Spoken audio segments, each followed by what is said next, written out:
Hello guys and gals, it's Soulfax here and you're watching another War Thunder video, and if you've actually bothered to read the title, which I presume you did, you could have guessed that this video will be about why I don't play ground forces anymore and why maybe, I might be assuming a little bit too much, why maybe you shouldn't be playing ground forces either.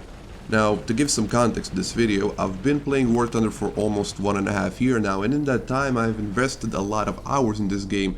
It was my main game at that time, and for most of my War Thunder experience I've been playing only and exclusively ground forces.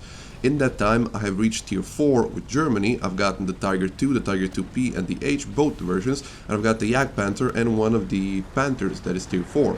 Also, I've reached tier 3 with Russian, and I've reached, I believe, I probably got a few tanks in both USA and Britain, but neither of those nations were ever my main focus in this game, so I haven't actually played them all that much. This was just to give you some context and to actually tell you that I do know a lot about this game, and I've played it quite a lot, and I might not be the best player that has ever played War Thunder, but I am certainly quite above average, and I know what I'm talking about. So let's just get to the first main reason why I'm not playing ground forces anymore. Originally, War Thunder was an air simulator game. There was no ground forces part in it, and if Gaijin actually had the foresight to plan to add ground forces to War Thunder after release, I gotta ask them, what the hell went wrong? Where did you go so wrong that we had this ridiculous ground forces that we currently have? Because in my opinion, ground forces is plagued with some amazingly lazy design and poor design decisions that led to us having this big RNG filled box of something that is not fun. Well, after the first few tiers it's not fun. The first few tiers are definitely a lot of fun, but after you reach tier 3 you will see a trend appearing in War Thunder. Now, the first thing I actually want to talk about, the first real gripe, is the lack of any sort of progress in ground forces. I'm not talking about the progression in game where you play the game, you get experience and then you unlock new tanks and vehicles. No, I'm talking about the progression of ground forces as a game mode, where certain game mode mechanics are changed or improved to fit customer demand and just to make the game a more enjoyable experience for the rest of us. Now, you might say that the game is still in beta, and the game is still in beta, but when you look at the closed beta of ground forces, yes, a closed beta within an open beta of a game. That's just completely ridiculous, but anyhow, when you look at the closed beta of ground forces and compare it to what we have currently, there has not been a lot of progress or a lot of changes to some things that people have been complaining since the closed beta. A few things have been promised by Gaijin during the closed beta of ground forces, and mainly one of the biggest gripes that I have is the low RP and SL gains in ground forces. Gaijin promised that the RP and SL gains that were in closed beta test are just placeholders, and that they will be brought up to standards of air forces when the ground forces goes to public consumption. And that did not happen. The ground forces RP and SL gains are at an all-time low. You can have a ace game where you kill 5 tanks in simulated battles and only get 1 or 2,000k research points, which basically means that to actually unlock some of the later tanks in ground forces, like any tier 4 or tier 5 tank, you need to play well, and you need to play well consistently to actually be able to unlock these tanks in a reasonable amount of time. Now, I've said that I've been playing this game for 1.5 years, and in that time I haven't been able to reach tier 5 with Germany. And considering that I've played tier 5 Germany ground forces for, well, most of the time that I've been playing War Thunder, this is, to me, is just completely absurd. If you invest 1.5 years in a game, you expect to be able to unlock it completely. Now, granted, I did not use premium time, and I did not use like premium vehicles for most of that time because I haven't bought them just yet, and the vehicles that I have bought were bought with ridiculous discounts, like 75% discount that you get from one of those boosters.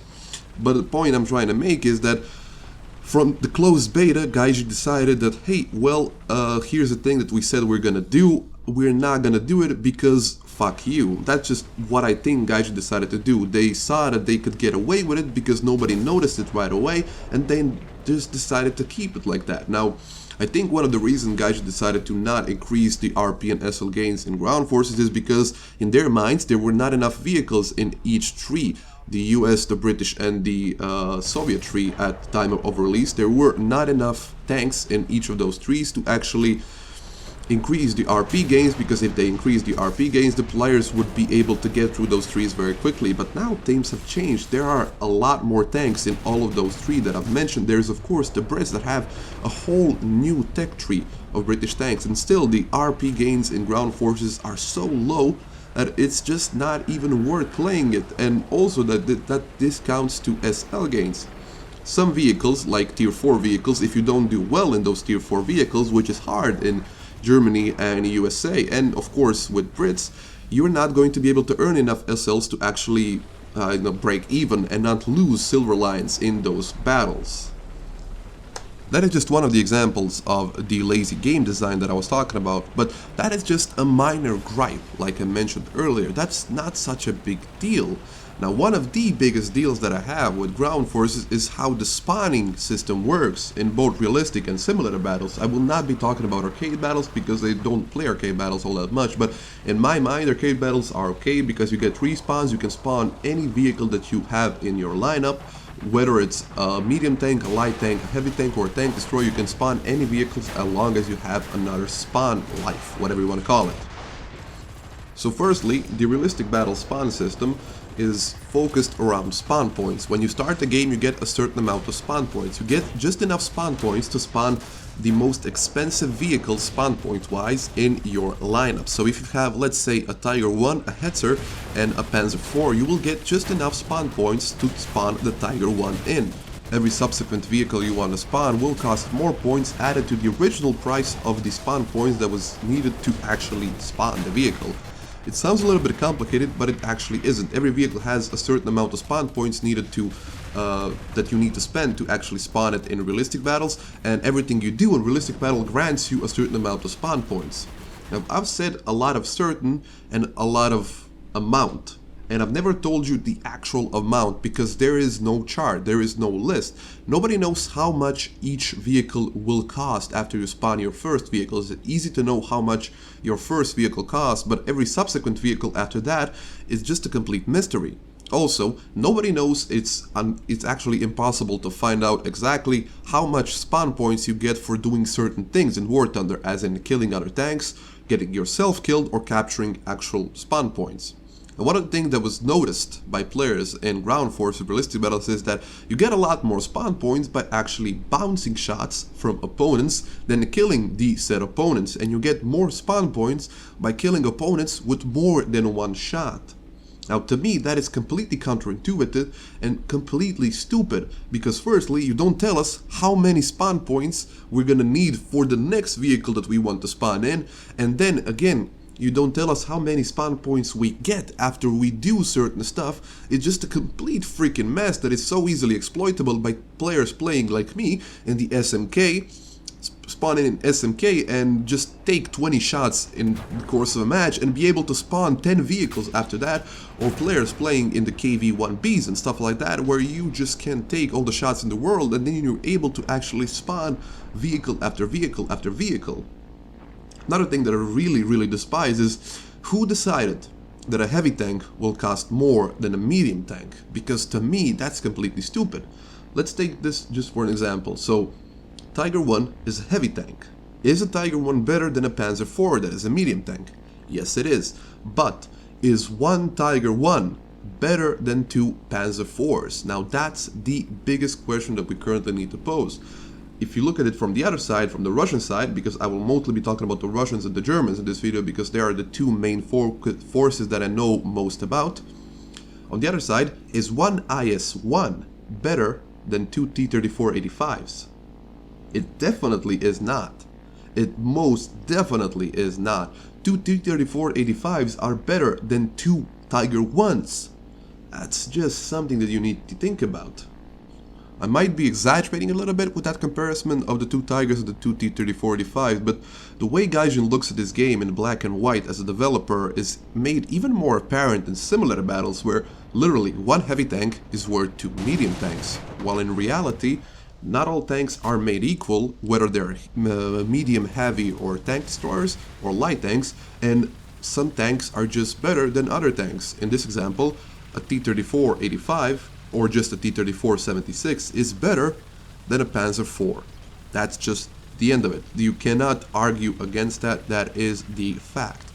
But if you look at it from the other way, are two T-3485s better than a Tiger 1? Well, they most definitely are, because, well, a T-3485 is just a more versatile machine than a Tiger 1, and even though the Tiger 1 has the advantage in firepower and sometimes in the armor, it's still 2 against 1, and one T-3485 with a skillful driver can easily take out a Tiger driver that is not as skilled as he is.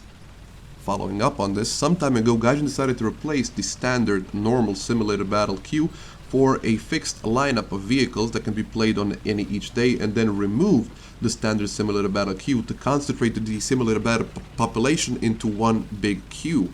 Now, that might be a good idea to get everybody a fair chance, quote unquote a fair chance, and to get people more chances to play against different kind of opponents, but there are a few byproducts of this decision. The problems are mainly considered with balance, because like I mentioned earlier, some tanks are just better than other tanks, and not all tanks are made equal. So even if you pit historically accurate opponents against each other, like the early and late Panzer IVs against the early T-34s in the mid to early war event, you're still going to have an imbalanced matchup, because in the end, the T-34-76 is better than a long barrel Panzer IV.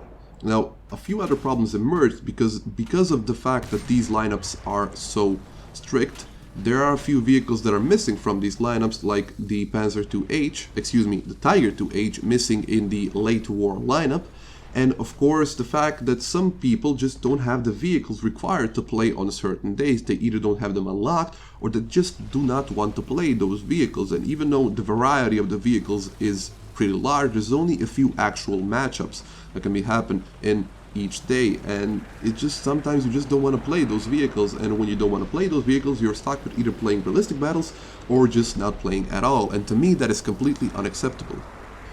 Now that I've done talking about that, I will tell you exactly what is my biggest problem with ground forces currently, and it's not the maps that are just getting smaller and smaller and just completely favoring urban warfare when the game is not designed around urban warfare, or the penetration mechanics that are just so erratic that sometimes you know you're supposed to penetrate but the shot just completely bounces, or the constant changes in post-penetration effects of some vehicles and the absurd nerf of some vehicles that just makes those vehicles completely unusable in the current metagame. No, it is the fact that this game is completely unenjoyable to anybody that is not either very good at this game or is playing Russian tanks.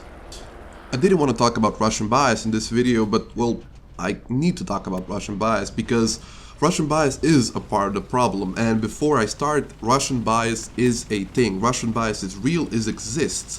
When you look at the whole War Thunder ground force as a whole, when you compare each tank to each tank, Russian tanks are the best tanks pound for pound. There is absolutely no discussion about it.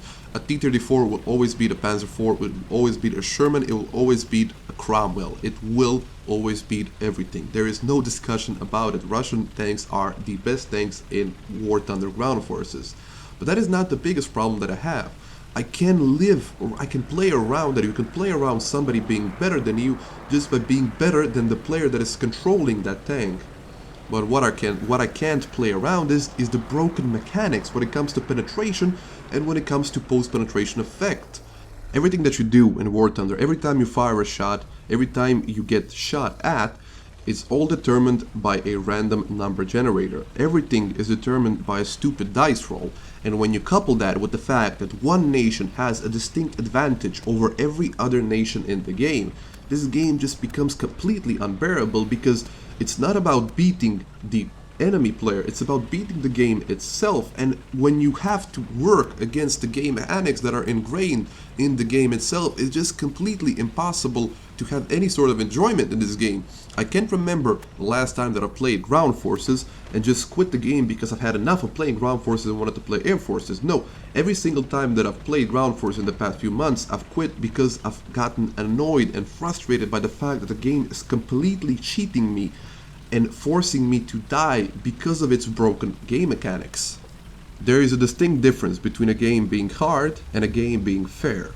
A very good example of a game that is both hard and fair is Dark Souls. In Dark Souls, if you do everything right, you will not die. It is possible to play through the whole game without much difficulty with the starter gear, with the worst weapon in the game without upgrading it. If you know the game mechanics very well, the game will not cheat you. The game will not force you into cheap deaths by doing something that is out of the player control. While in War Thunder you can do everything correct. You can flank around the whole map, get a T-34 on its side, put a shot through its turret, only to get it absorbed by either its machine gun or either its stupid viewport, and have the T-34 just turn around and one-shot you. I just can't play a game where even if I do everything right, even if I do everything right to a T, there is still a chance that the game says fuck you and decides to fuck me over because of the fact that it's just ingrained in its code, in the core game mechanics.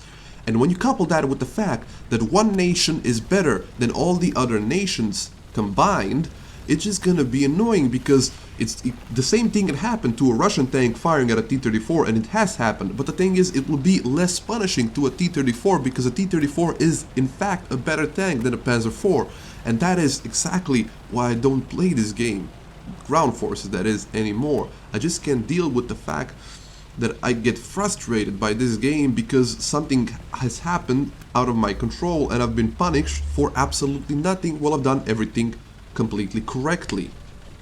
To summarize, to end this video, it's not just the fact that Russian bias is a thing, and to play anything other than any Russian tank, you've really gotta be a sucker for punishment, or the fact that this game constantly takes control from the player's hand and just decides something upon a dice roll. It's the combination of everything that I've mentioned in this video that prevents me from having any enjoyment from playing ground forces, and I don't see myself coming back to ground forces for an extended period of time. I will probably be back in 1.57 to try out the Nashroom and Dicker Max, but other than that, I don't see myself playing ground forces until they fix this. And the end of question is, how do they fix this? And I frankly have absolutely no idea. I'm just criticizing the game. I'm not trying to fix it. Anyhow, my name has been Soulfax, and if you enjoyed this video, you are probably also a sucker for punishment. I will see you next time.